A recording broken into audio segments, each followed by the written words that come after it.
Hey, Matt, how are you today? Good to talk to you.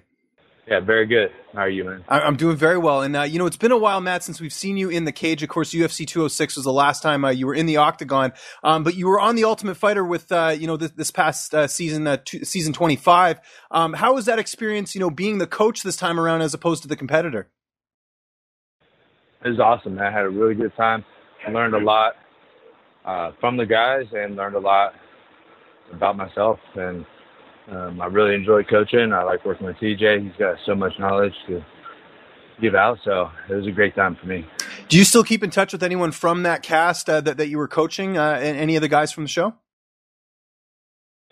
Yeah, me and Jesse Taylor, we're good friends. And, I coached him for the finale. And actually just seen Ramsey Nijam this morning. So Tom Glitcher, keep in touch with him.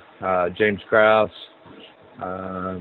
Yeah, man, made a lot of good friends on that show for sure. Gilbert Smith, man, probably more too if I think of Justin Edwards. I knew him before the show. Yeah, man, so a lot of good guys there. That's great. It was a good experience for you. Now, tell me how excited you were when you found out you were fighting Diego Sanchez, because this on paper has potential to be the fight of the year.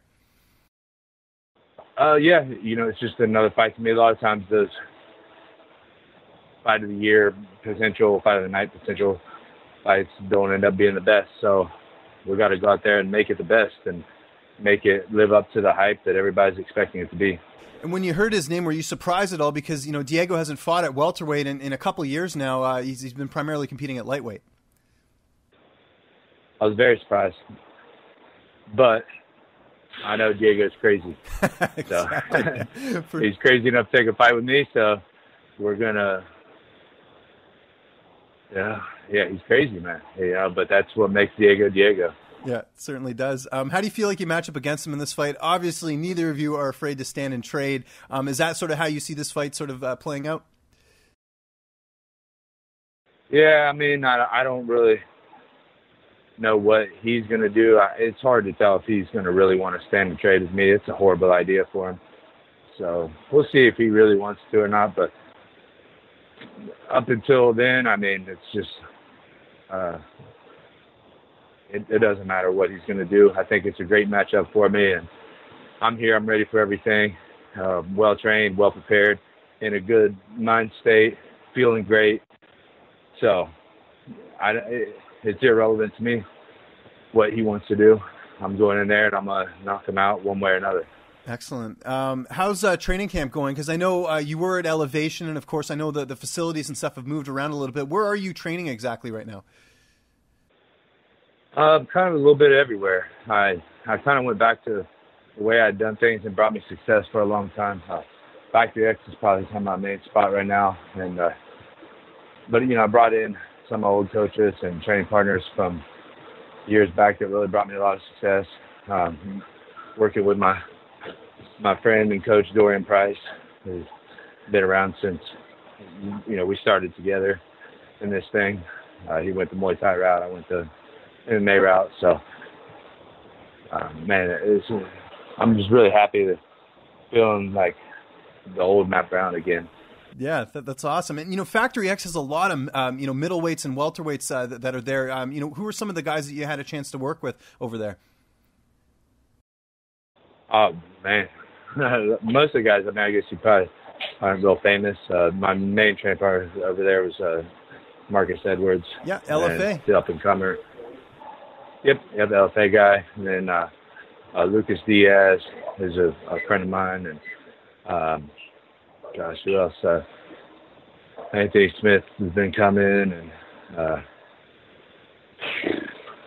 it's hard to remember names. I was going to say there's probably a lot of different guys over there. I'm not going to put you through the task of having to remember everyone, but it certainly must be nice to have that many options there. And I talked off the top about how you haven't fought in a while. Of course, I know the Ultimate Fighter was part of that, but did you feel that you needed some time off just to kind of reset and really go full force at this? Because obviously your last fight ended in a knockout. Yeah, that's exactly it. There's no reason to jump right back in there when it's the first time I've been knocked out in my life. So I just wanted to make sure everything was good. And I haven't been having a lot of success lately, even though I feel like I've been performing pretty well. I just haven't been, kind of topping it off. And doing well enough to get the victory. And that's really what it's all about. I mean, you have to win, or else it's, you know, people don't, you know, when they go, they see a record, they don't see that you won 2 rounds. They see W or L. So that's what I got to focus on, is going there and getting the win and getting back on track. Now, I'm catching you on Fight Week, and of course this fight is on Saturday. How's the weight cut going? You seem like you're in a pretty good mood, so it sounds like it's going pretty well. Yeah, in a great mood. Everything's going perfect. Everything's going right where I need it to. So I'm happy, and my mind's in a good place. And that was part of taking the time off, just getting my mind to where it needed to be, and just being, you know, understanding my purpose and being clear with what I'm doing here. And there's a lot of little things that I guess from the outside looking in, you don't really think about or see. But when you kind of, you know, it's not easy being a fighter, and it's not easy, you know, after you've done it for so long, to keep that motivation up. And I felt like I lost a lot of that clarity and purpose, and I think I fixed that all up, and now I know what I'm doing. I know why I'm doing it, and I'm very happy and excited to be in the place that I'm at right now. Excellent. Before I let you go, anyone who knows you or has seen any interviews with you knows how much of a big music head you are. If I stole your phone right now and I looked on your playlist, what are you listening to right now? What's on the playlist? Right now, I'm on the stationary bike, and I was listening to Baroness. How do you go about finding your music? Are you someone who just gets, you know, word of mouth, or do you have like Spotify? Like how do you go and find new stuff?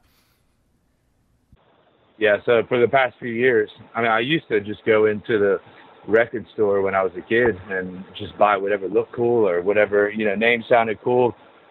And of course, you know, it goes from there, and, you know, word of mouth and whatnot, and the people you hang around with, and then you get the different magazines and everything. And nowadays, man, it's so much easier. I mean, I used to have Spotify, and then I had Amazon Music, and now I use iTunes Music. And I mean, you can just sit there and browse for hours and hours and hours and find new music. So that's pretty much, you know, sitting on the toilet and listening to music. So I find it now.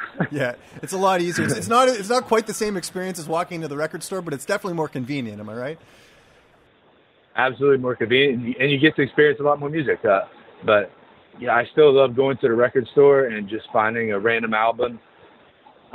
It's hard to do it the way it used to, though, because you just know, like, okay, I can get that on my phone in 10 seconds. And so it's hard, but I still do it every now and then just to kind of live out that nostalgia. And, you know, I like to support the local record stores, and, of course, go to concerts. That's a huge way to find new music also. You know, when you go to a concert of a band you like, you know, there's usually a good opening act there, you know, as long as it's music you like. So. Excellent. Well, Matt, I can't thank you enough for taking the time today. Best of luck on the fight on Saturday, and I appreciate the time. Thank you very much, sir.